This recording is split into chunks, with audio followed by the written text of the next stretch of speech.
Welcome to D50 After Dark. I'm your host, Mickey Bennett, and we have a bit of a bonus episode for you today. We're having one more conversation with Walter, the Encourager Price, about Toastmasters in a college or university setting. Stay tuned. Welcome to D50 After Dark. I'm your host, Mickey Bennett, and welcome back, Walter. Thank you. Price. Thank you. Thank you. Been having fun. Yes, it's been great. Now, as you mentioned before, you're a college professor. You teach communication, business, and leadership skills, Yes. which sounds very appropriate to Toastmasters. And you're also involved in Toastmasters clubs in your college. So I wanted to just talk to you a little bit about that. So you mentioned to me the other day that you have your students go to Toastmasters meetings. Yes, they go to Toastmasters meeting. They get graded for going. If they go 6 times in the semester, semester's about 17 weeks, 16 weeks, they can get an A in that area. Now they go 5 times during the semester, is 84, and it goes down from there. But they love it. They love the process of learning about Toastmasters, how to speak, how to lead. And I try to give them and try to tell others around the country, you can utilize this definitely in communication to help them even learn how to run meetings. And so Robert's Rules of Order, how to run a meeting. Mhm. And again, we do the basics. We don't get deep into the weeds of it. But how do you run a meeting? Because once you graduate from college, then you may be in an organization, Fortune 500 company. You may be in a nonprofit organization. You may be appointed to a board. You may even run for Congress where they have Robert's Rules of Order. And so at that level, at the college level, the junior college level, now you've been exposed to it. Now you'll be able to know how to do it and not get intimidated because you've never heard it before once you graduate. So that's one of the emphasis of really teaching them how to do it. So the way you sell Toastmasters to these students is twofold. First, you make it a part of their grade, Oh, yeah. which Yeah. I think is Yeah. brilliant. Yeah.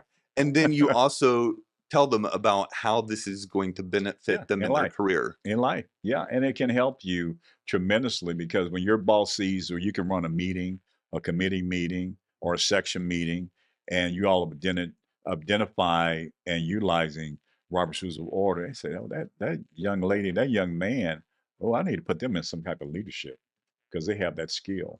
And that's what it helps you to do is learn that skill of running meetings, of developing your leadership tools about you. And I've seen individuals go further, um, not only in higher education, but even in the corporate community as well.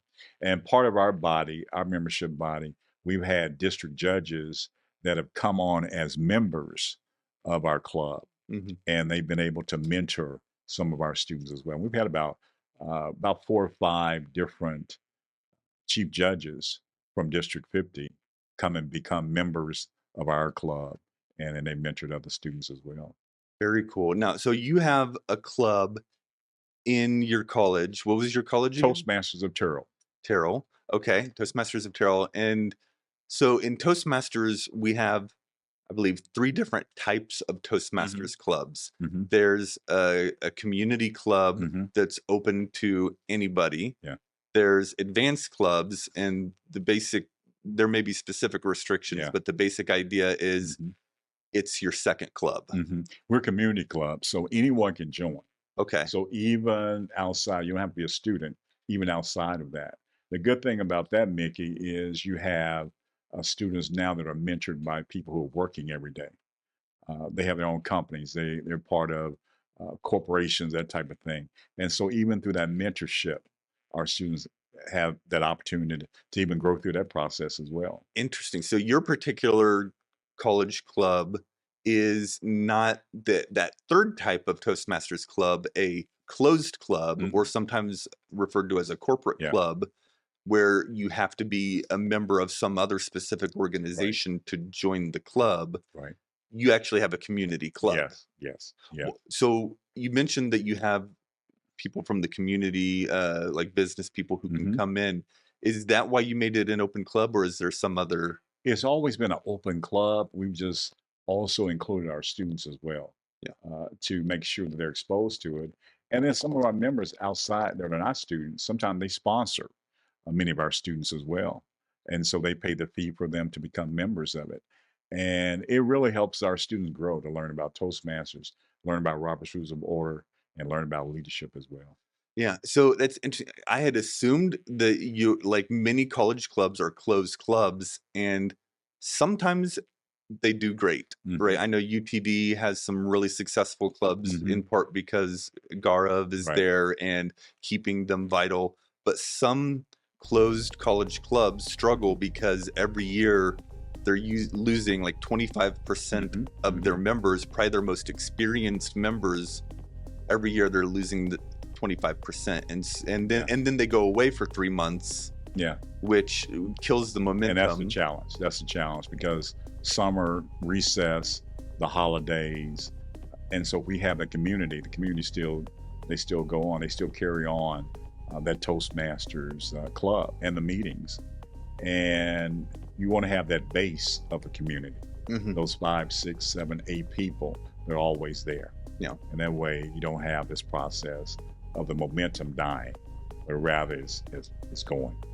Do you have any parting advice for people who are in or want to start a college-based Toastmasters club? It's the best thing for your students. Many times communication professors try to start it, but it really exposes our students to real world communication and real world Robert's Rules of Order, how you can utilize this, and how you can transfer those skills to a corporation, to an organization, to a nonprofit. And so I would tell every college, every university should have a Toastmasters club because it should be part of the curriculum. I agree. Well, thank you. I've had so much fun with you today, Walter. Thank you. I've And enjoyed it. I'd love to have you back on the show sometime. Thank you for watching this bonus episode where we get to hear Walter talk about Toastmasters in an educational setting.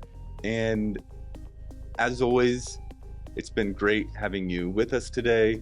Stay tuned and subscribe, like, share our podcast, and we'll see you next time on D50 After Dark.